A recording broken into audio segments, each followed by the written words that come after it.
Eu sempre conto essa história, acho que eu já contei aqui. Numa feira de antiguidades, eu vi uma vez um peso de papel que era um peixe. Ó, sinceramente, o treco era tão estranho.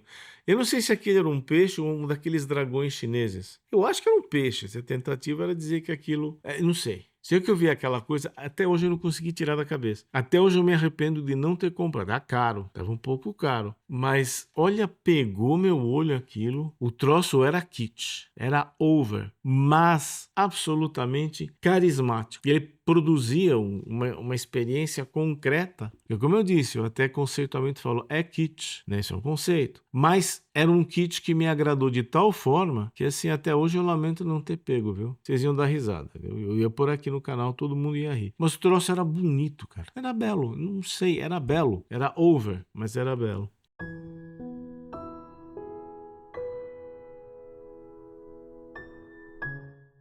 Olá, tudo bem? Esse é o canal Veredas Treinamento e nós aqui tratamos sobre bem-estar psicológico e mindfulness. Hoje nós vamos dedicar algum tempo para falar de um assunto que é extremamente importante, porque ele é extremamente comum, no entanto, as pessoas muitas vezes não percebem todas as implicações que tem. Mais ou menos como acontece com democracia. Vocês já viram? Tem gente que fica cacarejando democracia, Estado democrático de direito para cima e para baixo, mas de fato, se a gente parar e sentar, o que é exatamente que você entende por democracia? Uma parcela enorme das pessoas vai gaguejar. A democracia é mesmo. O belo, a beleza, o belo, bonito. Tem certeza que você sabe do que você está, das implicações que o belo pode ter, que a ideia da beleza pode ter na nossa vida? Se você ficou curioso, eu peço que você siga imediatamente após a nossa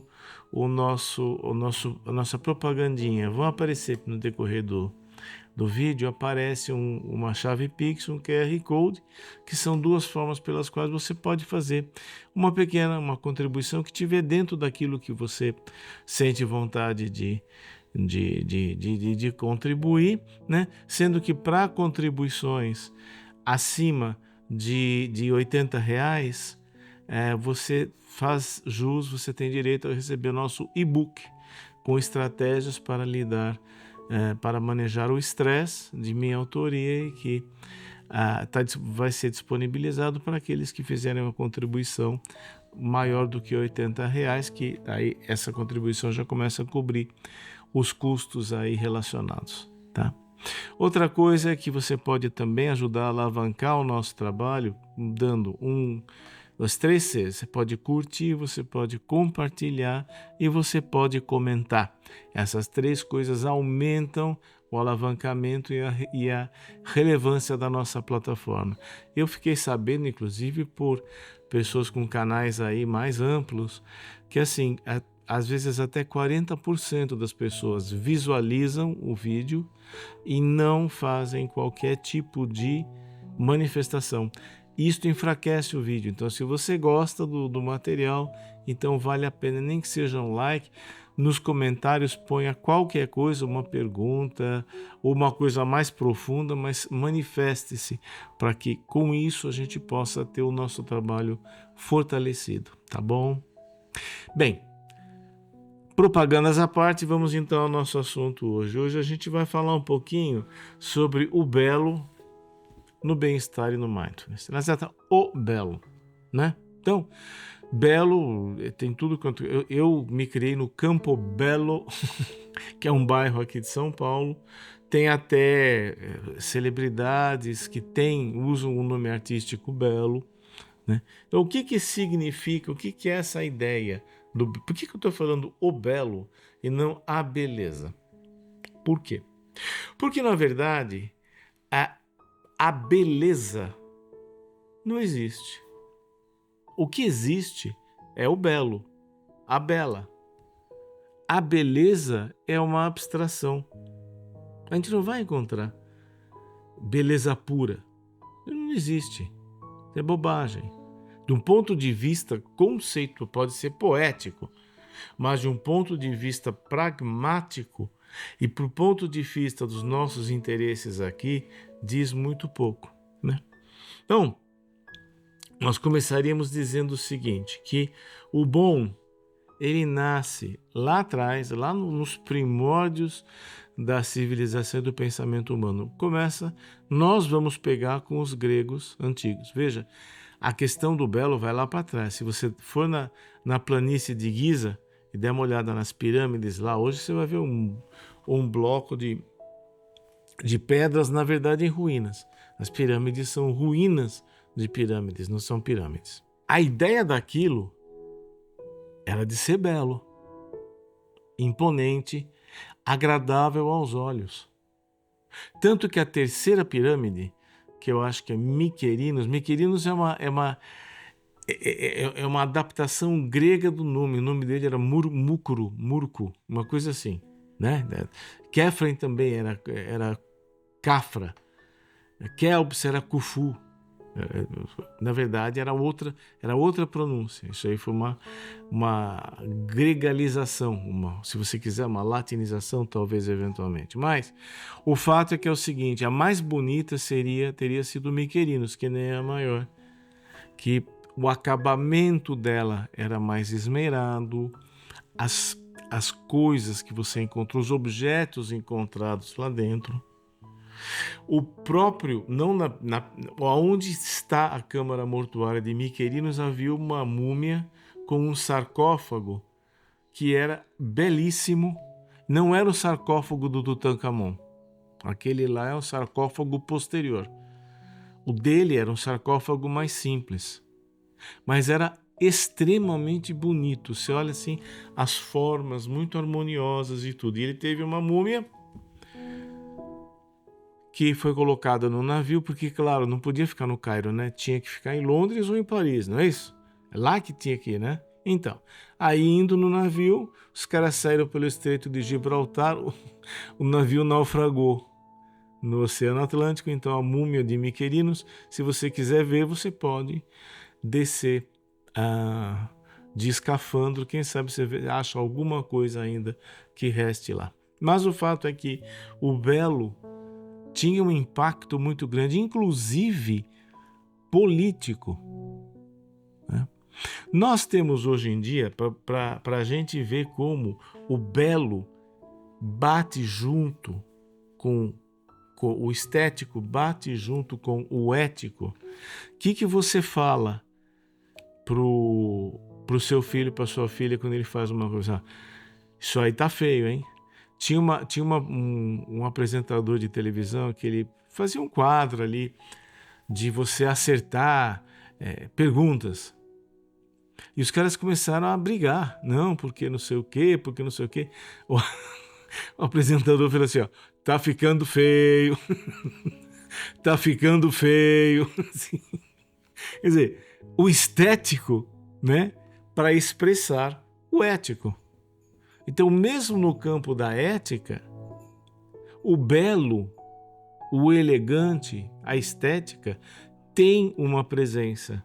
Então, nós não podemos pensar que a estética, que o belo, pertence ao campo da vaidade, simplesmente, como é a primeira ideia que a gente tem. Não, a vaidade, não sei o quê. Não. Isso também não significa que todo mundo tem que ser fisionomicamente bonito. Não tem nada a ver. Nós estamos falando do belo em outro sentido. Nós estamos falando do belo aqui da pirâmide. Nós estamos falando do belo de um gesto.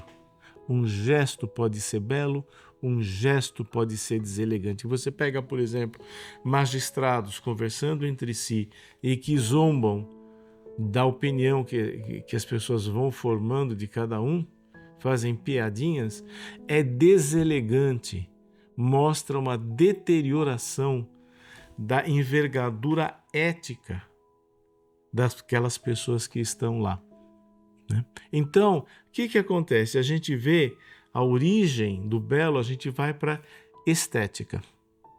E o interessante é o seguinte, estética, veio a palavra grega estesis. Estesis não significa estético, significa sentir, significa notar. Tanto que anestesia significa suspensão do sentido, do sentimento. O que é estético vem da palavra estéticos, do grego, que significa aquilo que é pertencente, é pertinente à percepção sensorial. E aí é que é interessante, porque o esteses é a sensação, é sensorial. É dor, é tato, é calor, é frio. Agora, estéticos é pertencente à percepção sensorial. Aqueles de vocês que já viram aquele nosso outro vídeo em que a gente fala sobre a percepção, a sensação e a percepção da sensação. O estético é a percepção da sensação. A sensação é o esteses. Então, o que nós temos? Nós temos que, talvez nos nossos dias hoje, a estética possa ser entendida, pelo menos é a forma como o Scruton entende, que a estética seria a filosofia da arte. Vamos deixar isso colocado, porque a arte é um assunto que vai aparecer recorrentemente para a gente, né? Lembrando que a arte não é simplesmente aquilo que o artista faz. Tem muito artista que quer fazer crer que só ele faz arte. Mas não é. A arte é uma coisa que você faz na sua casa. Se você arruma os móveis, você tenta colocar a mobília de um jeito que fica mais bonito, mais ajeitado, isso é arte. É artístico. E você faz uma determinada combinação das roupas que você vai usar, isso é artístico. Se você vai usar uma roupa que valoriza mais o seu corpo de um jeito, mais de um outro, não é assim, senhoras e senhoritas, né? Isso é arte. Né? Então, a arte como um desafio cotidiano para nós todos. É nesse sentido que a gente pensa em arte e é nesse sentido que a gente pensa no belo, né? Antigamente é até ruim falar assim, mas no início do século XX, houve uma certa glorificação da ciência. Nós vamos ter uma série de vídeos sobre ciência. A gente vai conversar um pouquinho, porque precisa parar essa história de que qualquer bobagem é dita. Você fala, trabalhos científicos mostram. Não. Ciência não pode ser uma palavra mágica. Isso que eu estou falando é baseado em ciência. Porque o que acontece? Eu minto e falo que é ciência, você acredita. A gente tem que tomar cuidado com palavras mágicas. Ciência é uma delas. A gente vai estar trabalhando com isso em breve. Mas hoje nós vamos ficar com o seguinte, que tanto a ciência quanto a arte podem ser entendidas como duas formas de conhecer. Que? Isso. Se nós pararmos para pensar, é tudo sobre conhecer. Você vai dizer assim, a literatura... O professor Medina escreve na antologia dele que a literatura serve para emocionar, para mobilizar as emoções das pessoas. Sim, sem ser excessivamente, ele não é, mas nós também não vamos ser teleológicos. Então a função da arte, da literatura é essa, a função da arte é aquela. Vamos dizer assim, o subproduto da operação artística, se você pensar na arte, aquilo que é produzido, aquele que admira o que é produzido. Então vamos pegar de novo o exemplo aí da mobília da sua sala. Você está lá, você arruma, você redistribui, põe uma mesa assim, bota assado, mete uma planta naquele canto, não sei o que, bababá. A outra pessoa vem e fala assim, nossa, ficou legal, hein? Puxa, ficou espaçoso, hein? Ou então a pessoa fala, gostava mais do outro jeito. Veja, é uma operação artística. O conhecimento é um subproduto da operação artística. O conhecimento é um subproduto da operação científica. Ambas versam sobre conhecer. Conhecer uma realidade externa, conhecer uma realidade subjetiva interior. Ok? mas são duas lanternas de busca diferentes. Na ciência, a ciência funciona na base da tese. Então, de A eu vou para B. E em B eu concluo C. Então, A, vou para B, de B para C. A ciência é triádica, por assim dizer. Ela tem 3 elementos. Tá? Então, você quer demonstrar o pau-ferro, ele boia ou ele afunda? Então, o que eu faço? Eu pego uma tina, eu pego um pedaço de pau-ferro, coloco na água e observo se ele afunda ou se ele boia. A, pau-ferro. Hipótese, boia ou não boia? B, tina d'água. Flutua ou não flutua? C, sim ou não, pau-ferro. Flutua na água ou afunda na água? Afunda na água. Essa é a lógica da ciência. Claro que tem mais coisas aí, a gente vai futuramente falar disso. Agora, a arte é o seguinte, A sai para B. Eu quero pintar uma igreja bonita, porque eu quero que as pessoas chegando à igreja, elas experimentem uma certa reflexão, elas experimentem uma certa contemplação que as leve a um contato mais íntimo consigo mesmas. Né? Então, esta daí, então, o que eu faço? Eu faço uma igreja bonita. E o que acontece? A igreja bonita, as pessoas vão e elas se impressionam. Volta para A. Então, de A vai para B e de B volta para A. Não há uma tese, por assim dizer. Claro, você pode fazer teses com a arte, mas primariamente a arte ela não tem esse tipo de transmissão. A arte é mais imediata. Bom, por fim, eu diria assim que a arte é o sentir, né? A arte trabalha com o sentir. A ciência não trabalha com o sentir.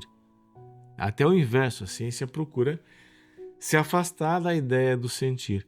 E aí você tem uma elaboração muito bonita, muito bacana, do Nietzsche. Eu encontrei num determinado livro que eu estou pelejando para achar um outro exemplar para comprar. Mas é quando o Nietzsche fala do homem dramático e do homem teórico. Aí o Nietzsche fala assim, olha, a partir de Aristóteles surge o homem teórico. E o que é o homem teórico? O homem teórico é o que vai se afastando das emoções, vai se afastando do sentimento e vai focando numa percepção, digamos assim, objetiva. Um exemplo disso, tem uma determinada galáxia XYZ lá que está fundindo com a nebulosa das quantas lá, está juntando e está produzindo energia e não sei o que, não sei o que, não sei o que, não sei o que, não sei o que. Isso aí, se eu estou vivo, se eu estou morto, isso não faz diferença nenhuma. Então, a ciência tem essa característica. Eu posso passar minha vida estudando essa nebulosa, que eu morro, antes de eu nascer, antes de eu morrer, não mudou lhufas. E a nebulosa está lá. Pode ser que eu tenha acrescentado alguma forma de conhecimento, mas é um conhecimento completamente alheio à minha experiência pessoal. Então, a ciência e a arte visam trabalhar com estados de mundo diferentes. Depois a gente também conversa um pouco sobre o que seria um estado de mundo. Né? Enfim, a arte sente, o estético, o belo sente, não o pensamento, porque o pensamento é abstrato. O conceito é abstrato. A formulação, a hipótese é abstrata. O sentimento, a sensação é concreta. Então, eu sempre conto essa história, acho que eu já contei aqui. Numa feira de antiguidades, eu vi uma vez um peso de papel que era um peixe. Sinceramente, o treco era tão estranho. Eu não sei se aquele era um peixe ou um daqueles dragões chineses. Eu acho que era um peixe. A tentativa era dizer que aquilo Não sei. Se que eu vi aquela coisa, até hoje eu não consegui tirar da cabeça. Até hoje eu me arrependo de não ter comprado. Era caro, estava um pouco caro. Mas olha, pegou meu olho aquilo. O troço era kitsch, era over, mas absolutamente carismático. Ele produzia uma experiência concreta. E como eu disse, eu até conceitualmente falo, é kitsch, né? Isso é um conceito. Mas era um kitsch que me agradou de tal forma que assim, até hoje eu lamento não ter pego, viu? Lamento não ter pego. Vocês iam dar risada. Eu ia por aqui no canal, todo mundo ia rir. Mas o troço era bonito, cara. Era belo, não sei, era belo. Era over, mas era belo, né? Pois bem, por conta disso, essa experiência imediata, concreta, diretamente saído do nosso organismo, é esta experiência que nos autoriza a dizer que aqui nós operacionalizamos no Mindfulness, nós operacionalizamos através de uma estética. Então, uma das matrizes de funcionamento do Mindfulness é uma matriz estética, que não tem nada a ver com ficar procurando beleza aqui, acolá e para cima e para baixo. Então, guardando isso, se você percebe que você tem um certo fascínio pelo belo, você tem um certo fascínio pela beleza, pelo prazer, tá? Guarda isso com carinho. Isso pode ser uma das marcas da sua passagem aqui nessa vida. Pode ser que isso seja algo que você consiga mobilizar para ajudar as pessoas. Tá bom? Muito obrigado pela sua atenção. Mais uma vez, os 3 Cs, nosso QR Code, a chave Pix.